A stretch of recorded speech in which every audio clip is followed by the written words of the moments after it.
जय श्री महाकाल सभी दोस्तों को एक्सीलेंस ट्यूटोरियल उज्जैन के इस यूट्यूब चैनल पर मैं राजेंद्र सिंह नागर आप सभी का एक बार फिर से स्वागत करता हूं। तो आज हम लेकर आए हैं प्रेजेंट इंडेफिनाइट टेंस का पार्ट 4। ठीक है, इस पार्ट 4 में हम देखेंगे आज प्रेजेंट इंडेफिनाइट का जो तीसरा पार्ट हमारा पढ़ना बाकी रह गया था। हम लोगों ने इसके पहले 3 पार्ट में से 2 पार्ट पढ़ लिए हैं। पहला पार्ट जो हमारा था वो हैबिचुअल एक्शन का था, आदतन क्रियाएं, repeat action, universal truth, fact, वाक्य के अंत में ता ती ते हैं वाले सेंटेंस जिनमें हम हेल्पिंग वर्ब के तौर पर डू डज लगाया करते थे। ठीक है ना। और सेकंड पार्ट में हम लोगों ने पढ़ा था एक्सप्लेनेशन सेंटेंस, वर्णनात्मक वाक्य। ठीक है, इसमें कोई क्रिया नहीं आती, इज एम आर का हेल्पिंग वर्ब का यूज़ करते हैं ये वाले। और आज हम थर्ड पार्ट में पढ़ेंगे कि हैज़ हैव वाले सेंटेंस। जब हमारे पास कोई चीज़ होती है या किसी चीज़ का हमारे पास कोई हम किसी चीज़ के स्वामी होते हैं, ऑनरशिप वाली बात होती है, तो हैज़ हैव का यूज़ करते हैं। इसमें भी क्रिया नहीं आती है। तो चलिए शुरू करते हैं। हैज़ हैव वाले सेंटेंस वो होते हैं जिनमें कि हमारे पास कोई चीज़ का स्वामित्व होता है। इसमें हम क्या करते हैं दोस्तों, सब्जेक्ट के साथ में हैज़ हैव लगाते हैं और ऑब्जेक्ट लगाते हैं। हैज़ किस किस के साथ में लगेगा, ही, शी, इट, नेम और सिंगुलर सब्जेक्ट दैट इज एक वचनकर्ता के साथ हैज़, और आई, वी, यू, दे और प्लूरल सब्जेक्ट के साथ में हम लगाएंगे हैव। अब देखते हैं क्वेश्चन किस हिसाब से बनते हैं। फॉर एग्जाम्पल, मेरे पास एक आइडिया है, आई हैव एन आइडिया, है ना।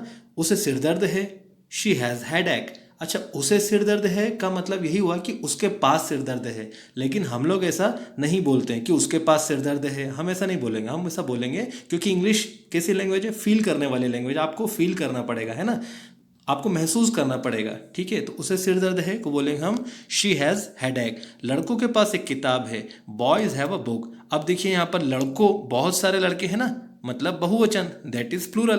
तो देखिए ये प्लूरल है, तो प्लूरल के साथ क्या आता है, हैव आता है। तो हमने यहाँ पर बॉयज़ के साथ क्या लगा दिया, हैव लगा दिया।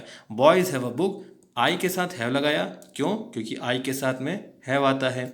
इसके नेगेटिव सेंटेंस में कुछ भी नहीं करना है, बस हैज़ हैव के बाद में नॉट लगा देना। फॉर एग्जाम्पल, अगर मैंने कहा कि मेरे पास कोई आइडिया नहीं है, तो I have not an idea, है ना। Boys have not a book, she has not headache. इस तरीके से हम लोग हैज़ हैव के साथ में नॉट लगा लेंगे। मैंने इसका अलग से कोई फोटो नहीं बनाया क्योंकि बड़ा सिंपल है, आप लोग आसानी से कर लेंगे। चलिए अब हम इसका इंटरोगेटिव सेंटेंस को देख लेते हैं।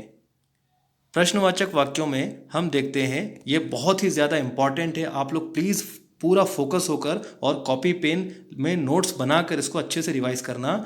याद रखना दोस्तों, इसमें हम हैज़ हैव को सब्जेक्ट के पहले नहीं लगाएंगे।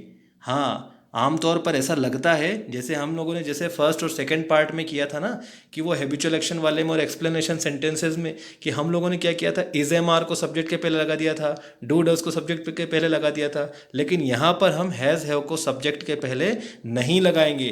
याद रखना, सब्जेक्ट के पहले लगाएंगे हम डू और डज को, और सब्जेक्ट के बाद में हैज़ हैव नहीं, सिर्फ हैव आएगा। सभी के साथ में, सारे ही सब्जेक्ट के साथ में क्या आएगा दोस्तों, हैव आएगा। ये बात ध्यान रखना। और डू डज तो आपको पता ही है, ही, शी, इट, नेम और सिंगुलर सब्जेक्ट मतलब एक वचनकर्ता के साथ में डज आएगा, और आई, वी, यू, दे और प्लूरल सब्जेक्ट के साथ में क्या आएगा, मतलब बहुवचनकर्ता के साथ डू आएगा। अब अगर मुझे कहना है क्या तुम्हारे पास पेन है, तो सबसे पहले देखिए आप, सब्जेक्ट क्या है, तुम्हारे पास, तो तुम्हारे मतलब तुम, और तुम के लिए क्या आएगा, डू। तो हम लोगों ने क्या लगा दिया, डू यू। अब आपको ध्यान रखना, हैज़ हैव का तो कोई लफड़ा ही नहीं है अब, है ना, सभी के साथ हैव लगाएंगे। तो यहाँ आ जाएगा do you have a pen, क्या तुम्हारे पास कोई पेन है। क्या राहुल के पास समय है, तो राहुल एक वचन करता है, सिंगुलर सब्जेक्ट है, और राहुल कोई नाम है। तो याद रखना दोस्तों, ही, शी, इट, नेम और सिंगुलर सब्जेक्ट के साथ में डज लगता है। तो यहाँ पर राहुल कोई नाम है, तो उसके साथ में क्या लगेगा, डज लगेगा। तो क्या बोलूँगा मैं, डज राहुल। और फिर एक बार फिर कि हैज़ हैव का तो कोई लफड़ा ही नहीं, सभी के साथ हैव आएगा। तो does Rahul have time for us, क्या राहुल के पास हमारे लिए समय है। चलिए, क्या लड़कों के पास हमारे लिए पैसे हैं, डू बॉयज़ बहुवचन करता है, इसलिए मैंने क्या लगा दिया, डू लगा दिया। Do boys have money for us. तो ये हमारा इंटरोगेटिव सेंटेंस भी हो गया। याद रखना दोस्तों, इसकी आप लोग अच्छे से प्रैक्टिस कर लेना, बार बार बोलने की कोशिश करना। जब आप व्हाट्सएप पर, फेसबुक पर चैटिंग करते हैं अपने दोस्तों के साथ में, तो कुछ हल्के फुल्के सेंटेंस आप लोग वहाँ पर भी अप्लाई कर सकते हैं। चलिए अब हम लोग देख लेते हैं इंटरोनेगेटिव सेंटेंस। इस थर्ड पार्ट के इंटरोनेगेटिव सेंटेंस में कुछ भी नहीं करना है। डू डज को सब्जेक्ट के आगे और नॉट को सब्जेक्ट के बाद में हम लगाएंगे। ठीक है ना, कुछ भी नहीं करना, बिल्कुल सेम है। क्या लड़कों के पास काम नहीं है, तो आएगा do boys have not work, have के बाद में नॉट लगाना है। क्या उन्हें इस बारे में कोई जानकारी नहीं है, do they have not any information about it. क्या उसके पास पार्टी के लिए पैसे नहीं हैं। अब देखिए उसके पास, दैट इज शी या ही भी हो सकता है, हमने शी लिया तो शी के पहले क्या आ जाएगा, डज। और याद रखना हैव तो सभी के साथ आएगा, फिर नॉट लगा देंगे। Does she have not money for party. तो इस तरीके से हम लोगों ने ये प्रेजेंट इंडेफिनाइट टेंस फाइनली आज कंप्लीट कर लिया है। मैं आप लोगों को बहुत धीरे और आसानी से इसलिए पढ़ा रहा हूँ दोस्तों, क्योंकि हमको बार बार नहीं पढ़ना है लाइफ में। बस आपको किसी चीज़ को पढ़ाई करो तो ऐसी करो कि सिर्फ एक ही बार पढ़ना है, और जब दूसरी बार पढ़ो तो सिर्फ उसके रिवीजन पर्पज से पढ़ना है। किसी भी चीज़ को बार बार शुरू नहीं करना है। एक बार शुरू किया तो फिर उसके बाद जब दूसरी बार शुरू करेंगे तो एक स्टेप आगे से हम करेंगे।